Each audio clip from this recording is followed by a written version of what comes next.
خاندان تھا. اب آئیے حبیبہ رضی اللہ عنہا کا اسلام قبول کرنا. تو ابتدائی دور میں انہوں نے اسلام قبول کر لیا تھا اور یہ ابو سفیان کی بیٹی تھی، لیکن ہم جانتے ہیں ابو سفیان کے تقریباً بچوں نے اسلام قبول کر لیا تھا. کچھ تو بہرحال مارے گئے کفر کی حالت میں، لیکن تقریباً نے، کچھ نے ابتدا میں یا کچھ نے آخر وقت، لیکن اسلام قبول کر لیا تھا.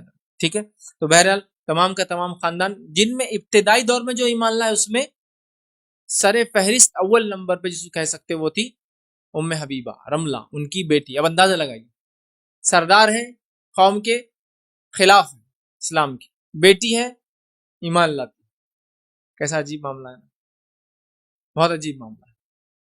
اور جب ایسا ہوتا ہے کوئی سردار قوم کا پوزیشن رکھتا ہے آدمی، اس کے بچوں کا ایمان لانا یا اپنے باپ کے خلاف جانا بہت محال ہوتا ہے، مشکل ہوتا ہے. اتنے آسانی سے وہ لوگ مانتے نہیں ہیں.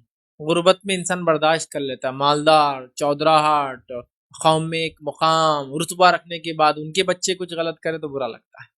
تو ابو سفیان خود اسلام کے خلاف رہے فتح مکہ تک، بچی ایمان لائی، بچی ایمان لائی، بیٹی ایمان لائی.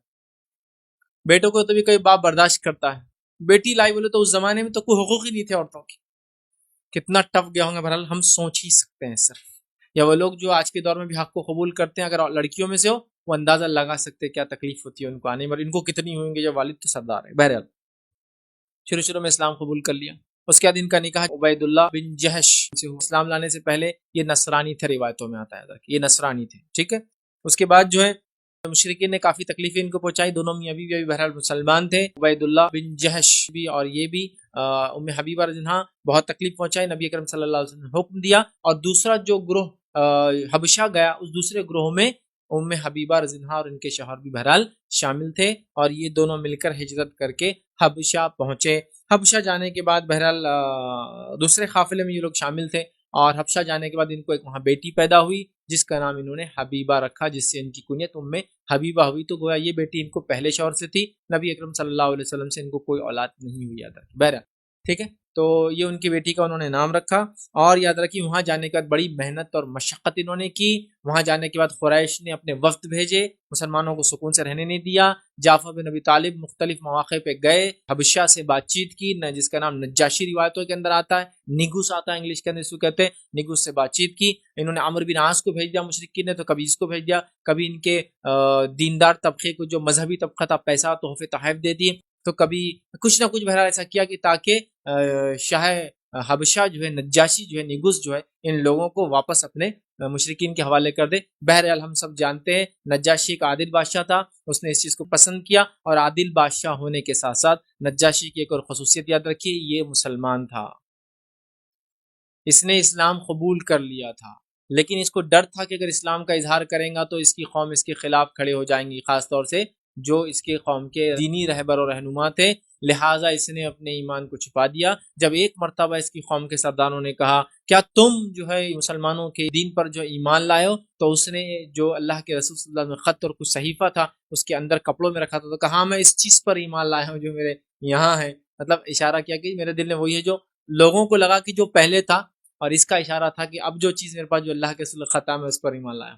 اس نے اشارہ کیا اپنے سینے کی طرف جہاں روایت میں آتا ہے اللہ کے رسول خط یا کچھ صحیفے رکھی تھی جو وہ پڑھتا تھا، تو ایمان لایا تھا، چھپ کر لایا تھا. اور اس بات کی دلیل یہ بھی ہے کہ صحیح بخاری کی روایت ہے، نبی اکرم صلی اللہ علیہ وسلم نے کہا کہ جبرائیل میرے پاس ابھی آئے تھے اور انہوں نے کہا کہ تمہارے ایک ایمان والے بھائی کا انتقال ہو گیا ہے جس کی جنازے کی نماز کسی نے نہیں پڑھی، لہٰذا ہم پڑھیں گے. اور جبرائیل نے مجھے آ کے بتایا کہ نجاشی کا انتقال ہوا ہے، اور چونکہ اس کی قوم کو اس نے اظہار نہیں کیا تھا اپنے ایمان کا، قوم نے عیسائی ڈھنگ سے اس کا انتقال ہونے کے بعد تدفین کی ہے، تو کسی نے جنازے کی نماز نہیں پڑھی ہے. تو آپ نے کہا ہم پڑھیں گے، اور آپ نے غائبانہ جنازے کی نماز پڑھی. اور اسی روایت سے غائبانہ جنازے کی نماز کی ہم کو دلیل ملتی ہے. پڑھتے ہیں نا، کسی کا انتقال ہو گیا کسی اور میں، تو آپ یہاں پڑھتے ہیں، یہ دلیل ہے اس کہ نجاشی کی آپ نے پڑھی، کیونکہ جبرائیل علیہ السلام نے آ کے بتایا. مطلب نبی اکرم صلی اللہ علیہ وسلم کی بات معلوم نہیں تھی کہ نجاشی انتقال کر گئے ہیں اور وہ ایمان والے تھے، کسی نے نماز نہیں پڑھی، چونکہ انہوں نے اس کا اعلان نہیں کیا تھا، تو لہٰذا اللہ کے رسول صلی اللہ علیہ وسلم نے پڑھی. تو آج بھی ایسا موقع آتا ہے کسی کی جنازے کی نماز پڑھنا اور کسی نے نہ پڑھی آپ کو خبر ملتی ہے، تو ہم لوگ چاہے تو بہرحال پڑھ سکتے ہیں. بہرحال چلیے آگے بڑھتے ہیں. تو قریش نے سب کچھ کوششیں کر لی. اب ان کے ساتھ مصیبتوں پر مصیبتوں کے پہاڑ ٹوٹتے رہے. ایک تو اپنا وطن گھر چھوڑ کے شوہر کے ساتھ گئی حبشہ، اور بہت ابتدائی دور میں. ٹھیک، حبشہ جانے کے بعد حالات یہ ہوئے، شوہر جو پہلے نصرانی تھے ایمان لائے، اور اس کے بعد روایتوں میں آتا ہے کہ پھر سے نصرانیت کو قبول کر لیا۔ اب دیکھیں، ایک شہر، وطن، ملک، مائکہ چھوڑنے کی مصیبت، مائکہ چھوڑنے کی مصیبت، والدین کے خلاف جانا اور خاندان کے خلاف جانے کی مصیبت اور پریشانی، اپنے ملک سے دوسرے ملک جانے کی، اور شوہر نے ارتداد اختیار کر لیا، نصرانیت کی طرف چلا گیا، مصیبت پر مصیبت۔ اور اسی لیے میں نے کہا بہت اونچی عزم والی خاتون تھی، اور اس کے بعد وہ اسی پہ ٹکا رہا، اور اسی پہ روایتوں میں آتا ہے انتقال کر گیا۔ اللہ حفاظت کرے ہماری، انتقال بھی کر کے نصرانیت، سمجھ رہا، جس کے نتیجے میں بیوہ بھی ہو گئی۔ تو اتنی مصیبتیں سہی آپ نے، گھر بار چھوڑا، وطن چھوڑا، سب کچھ چھوڑا، شوہر کے ساتھ گئی، شوہر نصرانیت اختیار کری، ظاہر سی بات ہے شوہر کو چھوڑنا پڑا، شوہر کو چھوڑ کے رہی، شوہر کا انتقال ہو گیا، ظاہر سی اب تو کوئی کما کے دینے والا بھی نہیں، والد کے پاس واپس بھی نہیں جا سکتی ہے چونکہ ایمان چھوڑنا ہے نہیں، اور والد سردار ہے، وہ تو بغیر اسلام چھوڑے کے اندر لیں گا بھی نہیں۔ دیکھیے ایک عورت کی کتنی مصیبت پر مصیبتیں آپ نے سہی۔ بہرحال اللہ تعالیٰ کی خاطر، اور بہرحال معاملہ اسی طرح چلتا رہا۔